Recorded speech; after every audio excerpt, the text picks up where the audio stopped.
France Info.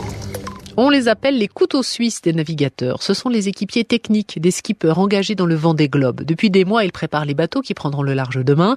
Et ils sont là jusqu'au dernier moment à gripper au monocoque. Pour France Info, Cécilia Arbona a rencontré l'équipage éphémère de Quito de Pavan, l'un des concurrents. Reportage.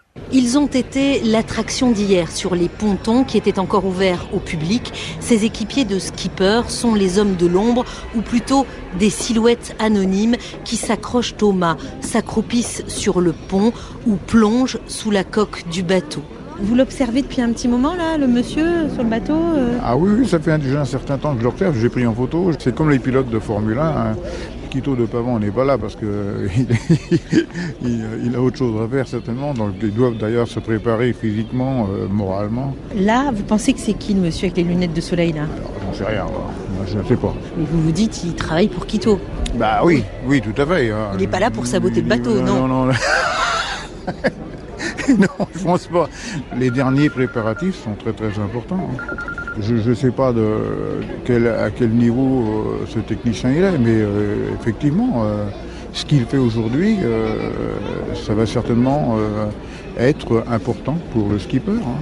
Alors qui sont-ils vraiment, ceux que l'on surnomme les couteaux suisses des navigateurs? Un couteau suisse, ouais, on peut dire ça. Je suis pas vraiment suisse, mais je m'appelle Jonathan Schotkiewicz. Voilà. Alors tout à l'heure, j'étais en train de finaliser le poste de veille en collant des petits supports qui vont permettre de tenir l'appui-tête. Parce que c'est un endroit où il va passer pas mal de temps et un endroit où on a besoin d'être bien. Voilà, donc oui, il faut être bricoleur, il faut être inventif. Tout ce qui est travail de pont, d'accastillage, finition, préparation, collage, je fais aussi du carbone, du composite. On a une liste prédéfinie. Déjà depuis longtemps, là on est sur la finalité de la préparation. C'est vraiment les petites bricoles qui nous restent à faire. Le bateau pourrait partir dès aujourd'hui. Là c'est vraiment du peaufinage, comme on appelle ça, quoi. Voilà.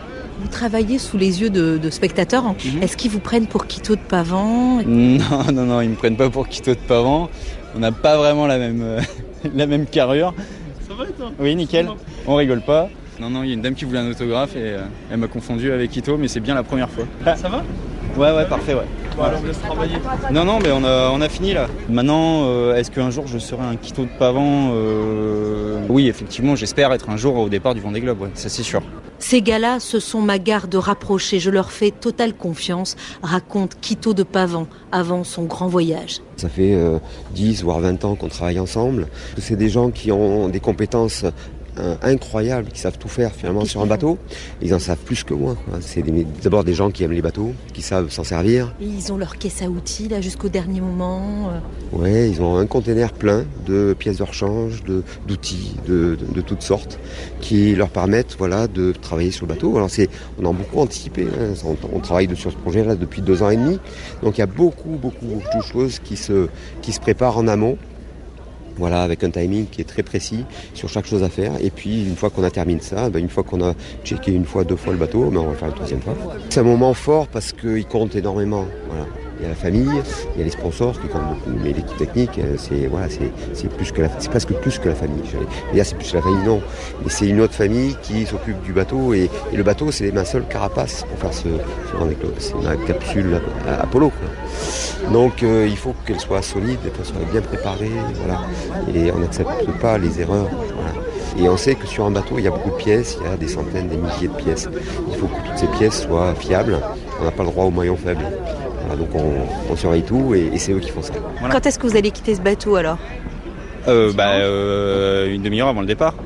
Comment je me sentirais heureux.